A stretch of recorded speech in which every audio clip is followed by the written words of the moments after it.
Hi friends, welcome to my channel Odia flavours by Madhu. आसतु आज बनइबा माछ रोही माछर पकड़ा। फास्ट आम कौन करवा नहीं 700 ग्राम माछ। ए देखो माछरे खाली आगुरी टिके लुण आउ लंका गुंड गोड़ेकी भल भाव धोईकी रखी अध घंटा खंड। एबे कौन करवा आधे लुण लंका गुंड खाली अल्प टिके खाली गोड़ेकी खाली माछ को रखी देथिले।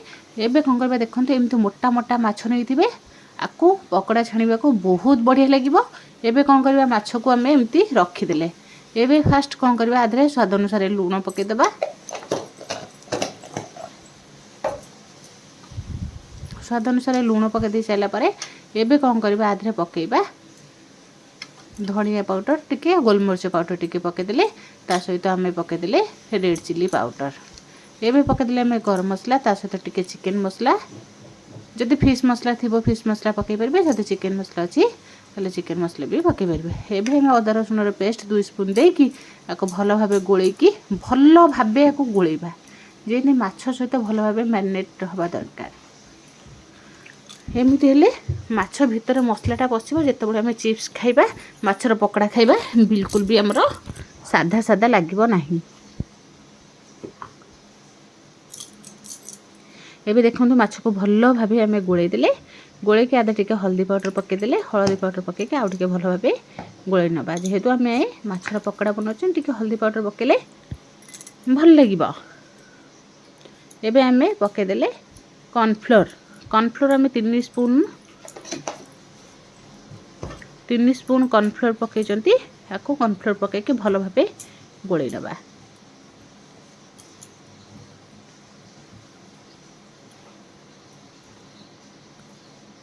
जितेबाला आम कौन करवा आधे मैदा दबा पानी जितेबाला आम टे दरकार हम तादेह दबा। फास्ट कौन करवा माछ को जब न गोले आगे मसला ता सहित कॉर्नफ्लोर आ मैदा को भल भाव गोले माछ को भी गोले पारे। एमती कले चलो। ताको एमती कले भी आम मैदा 3 ରୁ 4 स्पून पाखापाखि मैदा नहीं देकी आको भल भाव गोले नबा।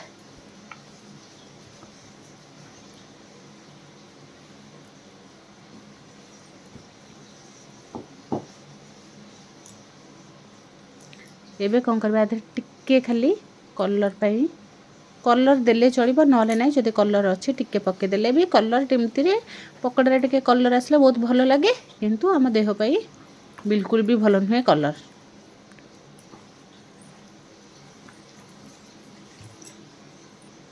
एबे कौन करवा टिके आधे पानी देके भल भाव देखंतु पूरा बढ़िया से को मैरिनेट कर देले।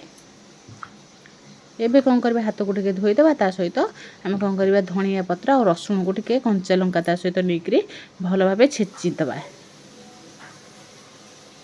देखो कंचा लंका रसुण और धनिया पत्र को भल भाव टिके छेचिदेले पूरा चुन चुन करके छेचिके आको भल भाव गोले नबा। एमती को गोले के पाखापाखि 3 ରୁ 4 घंटा छाड़ीदबा रेस्ट पे। 3-4 घंटा भितर आमर बढ़िया से माछ पूरा मसला हो जाइथिबो। 3-4 घंटा पे छाड़ीदबा फ्रिज रे रखीदबा। 3-4 घंटा पर आउ थे आम काढ़ी देखा। देखो फ्रिज रू जिते आम छाणा ता घंटे आगुरी काढ़ी देइथिबा बाहर को। एबे कौन करबा आम देदेले तेल गैस को ऑन करके कढ़ी बसईदे। कढ़ी रे देदेबा पाखापाखि 500 ग्राम तेल। एबे तेल को पूरा गरम होगा को छाड़ीदबा। तेल भल भाव गरम हो गला पर तापर आम माछर देखो तेल बढ़िया से गरम होनी। एबे कौन करबा आम माछ को छाणीबा। बहुत बड़ बड़ पीस एमती माछर पकड़ा थोड़े निहाती थोड़े ट्राई करते। शीत दिन में खाइबा तो बहुत बढ़िया लगे। आम जमी चिकेन पकड़ा अंडा पकड़ा सबू पकड़ा खाई थोड़े एमती माछ पकड़ा निहाती ट्राई करते। पूरा तेल गरम होपर आम माछ को छाणीबा।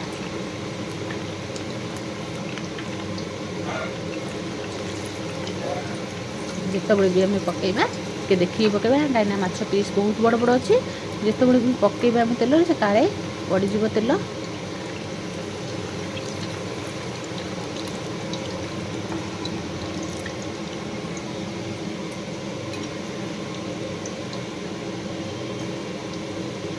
देखो माछ को आम बढ़िया से पकईदे जी धरब से पकईवा आउ जहाँ रहीगला पछरे ताको छाणी नवा। देखो ये कौन करवा माछ गोटे पट हो गला आर पट को उल्टे नवा। माछ बहुत बड़ बड़ पीस अच्छी जमी जिते भी आम माछर पकड़ा छाणा बड़ पीस ने खाइबा को टेस्ट लगे आ बड़ पीस माछर कंटा बहुत कम थाए।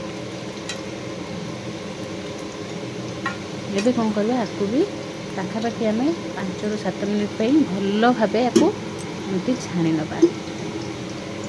आस्ते आस्ते कौन हम माछ पूरा कड़क हो गोटे पट गोल्डन ब्राउन कलर हो गलानी।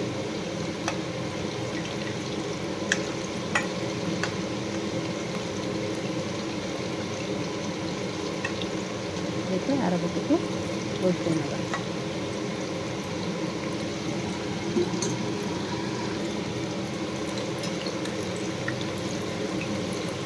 एमती एपट सेपट करके भल भाव माछ को छाणा दरकार। माछ को जिते आम भल भाव छाणा भीतर बिल्कुल भी कच्चा आमर रही।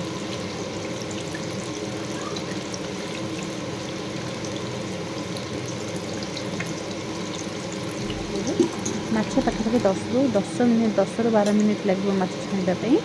एमती माछ को पूरा हाई फ्लेम रे छाणी नवा। देखो माछ केते बढ़िया से पूरा हो एमती गोटे टिश्यू दे को कौन करवा काढ़ी नवा।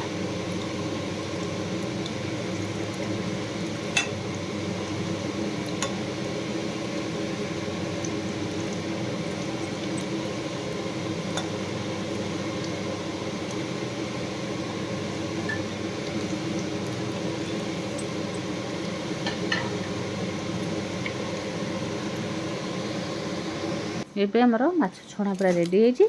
सहित आम नहीं टे चाट मसला ऊपर पकईदेवा। चाट मसला पकईले बहुत बढ़िया लगे खाइबापी। इे टे आंबड़ा आंबड़ा आसो सहित आम पिज लेंबू भी आम नहीं चाट मसला टे ऊपर पकईकि संध्या बेले एमती माछ पकड़ार मजा नवा। निहाती थरे मु कहबी घरे ट्राए करंतु बहुत बढ़िया लगे एमती खाइबापी। जदि भल लगे लाइक शेयर कमेंट सब्सक्राइब निश्चय करेंगे।